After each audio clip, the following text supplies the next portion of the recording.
ಹಡೆದವುದಾಗಿ ಬೆಂಕಿಯ ನಡೆದೆಯಾಗ ಎಂಬ ದೊರೆಯುತ್ತ ಹಡೆದವುದಾಗಿ ಬೆಂಕಿಯ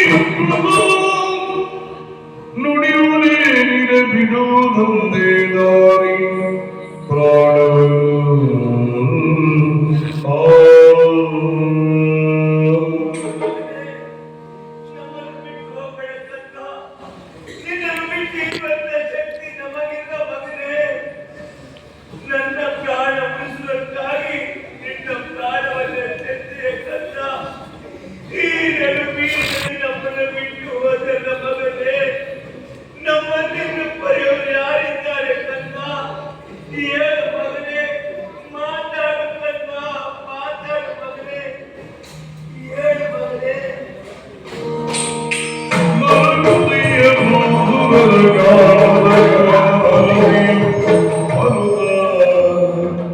ಈಗ ಬಸವನು ಕೊಯ್ದಲೆಂದು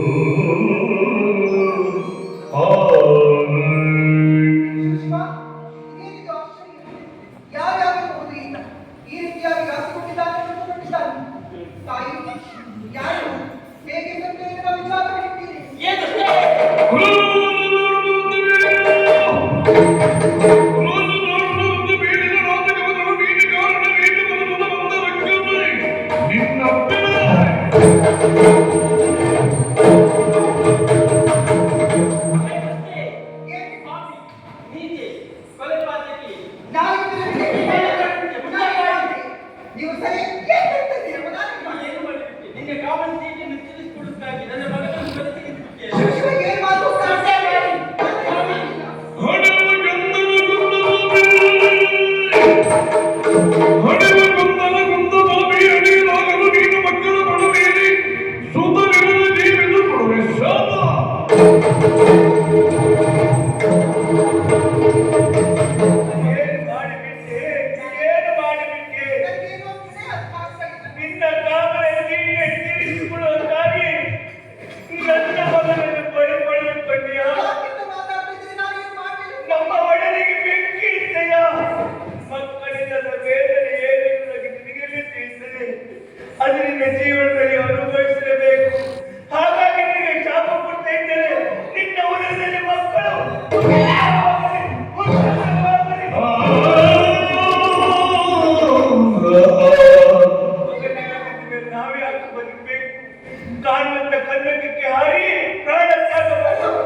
ಬಗೆಹರಿಯುವುದು ಯಾಕೆ ನಗರಾಡುವುದು ಯಾಕೆ ನಗರಾಡುವುದು ಯಾಕೆ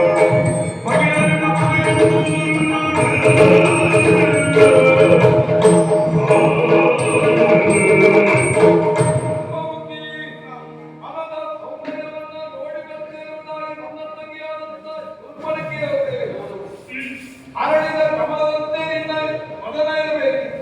ಇಂದು ಹಾಗೆಲ್ಲ ಕಿತ್ತೇಸದ ಕುಮಾರನಿಗಾಗಿ ನಿನಗೆ ಬಂದಂತ ಕಷ್ಟ ಏನು, ವ್ಯಥೆ ಏನು, ಏನೇ ಅಂತ ಅದನ್ನು ಪರಿಹರಿಸ್ತೇನೆ. ಅದನ್ನು ಸುದ್ದಿ ಪೀಡಲಿಂದು ವಿದಯ ನಾನಿನ್ನು ಬಂದಿರುವ ಮಾಡಿದ ಗೋಳ ಕಥೆಯನ್ನು ಹೊರೆಯದೇ ನಿನ್ನು ಬಂದಿರುವ ಮಾಡಿದ ಗೋಳ ಕಥೆಯನ್ನು ಹೊರೆಯದೇ ನಿನ್ನು ಗೋಡೆ ಕೈದಿಯ ದುರ್ದಗಾನೆ ಬಾಳ ಕೈದುವೆ ಮುರಿದು ಹೋಯಿತು ಗೋಡೆ ಕೈದಿಯ ದುರ್ದಗಾನೆಗೆ ಬಾಳ ಕೈದುವೆ ಮುರಿದು ಹೋಯಿತು ಬಾಳ ನಾವೆಯು ದಿಕ್ಕು ತಪ್ಪಿದರೆ ಮುಳುಗಿ ಹೋರಿತು ಬೇಡವೆಂದು ಹೃದಯ ನಾನಿನ್ನು ಬಂದಿರುವ ಬಾಡಿನ ಅವಳ ಕಥೆಯನ್ನು ಬರೆಯಲೇ ನಿನ್ನು ಬೇಡವೆಂದು ನಿಮ್ಮಿಂದ ಪಡಿಯನ್ನು ಪಡೆದುಕೊಂಡು ಶೂರ್ಪನಖಿಯನ್ನು ಒಳಗೂಡಿ ಮರದ ಸೊಬಗನ್ನು ಕಂಡು ಬರ್ತೀನಿ ನೀನು ಹಾಗೆ ಹೊರಟು ಹೋದೆ. ಮರದ ಸೊಬಗನ್ನು ಕಂಡೆ ಇನ್ನೇನು ವಿಹರಿಸಬೇಕು, ಜಲಕ್ರೀಡೆ ಆಡಬೇಕೆನ್ನುವಷ್ಟರಲ್ಲಿ ಶೂರ್ಪನಖಿ ನನಗೆ ಹಸಿವಾಗ್ತಾ ಹುಟ್ಟೊತ್ತಿಗೆ ಬೇಟೆಯಾಡಿಕೊಂಡು ಬರ್ತೇನೆ, ಇಲ್ಲಿಯೇ ಕಾಯ್ತಾ ಇರಿ ಮಾಡಿ ನನ್ನನ್ನು ಒಟ್ಟಿಯಾಗಿ ಬಿಟ್ಟು ಹೋದಳು. ಆಮೇಲೆ ಆಕೆ ಬರುವುದು ಸ್ವಲ್ಪ ತಡವಾಯಿತು. ಎಲ್ಲಿ ಹೋದ್ಲು ಇರುವ ಹಾಗೆ ನಾನು ಅವಳನ್ನು ಆರಿಸುತ್ತಾ ಕಾಡಿನ ಮಧ್ಯೆ ಹೋದ್ರೆ ಸ್ವಾಮಿ, ಕಾಡಿನ ಮಧ್ಯದಲ್ಲಿ ಯಾರೋ ಇಬ್ಬರು ರಸ್ತ ದಂಪತಿಗಳು ತನ್ನ ಮಗನ ಹೆಣದ ಮುಂದೆ ಬಿದ್ದು ಗೋಳು ಇರುವ ಹಾಗೆ ಹೇಳ್ತಾ ಇದ್ರು. ನಾನು ಅವರಿಗೆ ಕೇಳಿದಿಷ್ಟೆ, ಯಾರೀಗ ಹೇಗೆ ಮೃತಪಟ್ಟಿದ್ದಾರೆ ಎನ್ನುವ ವಿಚಾರ ಹೇಳಿ ಸ್ವಾಮಿ ಎನ್ನುವಾಗ ಕೇಳಿದ್ರೆ ಅದಕ್ಕೆ ಅವರು ರೂಪವನ್ನು ಮರೆಸಿ ಬಂದ ಕಾರಣವೇ ನೀನು ಮೋಸದಿಂದ ನನ್ನ ಮಗನನ್ನು ಕೊಂದು ಕಳೆದ ಪಾತಕಿ ನೀನು. ಮಕ್ಕಳನ್ನು ಕಳೆದುಕೊಂಡಂತಹ ನೋವು ಸಂಕಟ ಏನೆನ್ನುವುದು ನಿನಗೂ ಕೂಡ ಅರ್ಥ ಆಗಬೇಕು. ಅದಕ್ಕೆ ನಿನ್ನ ಉದರದಲ್ಲಿ ಮಕ್ಕಳು ಹುಟ್ಟದೆ ಹೋಗಲೆನ್ನುವಾಗ ನನಗೆ ಶಪಿಸಿ ಬಿಟ್ಟರು.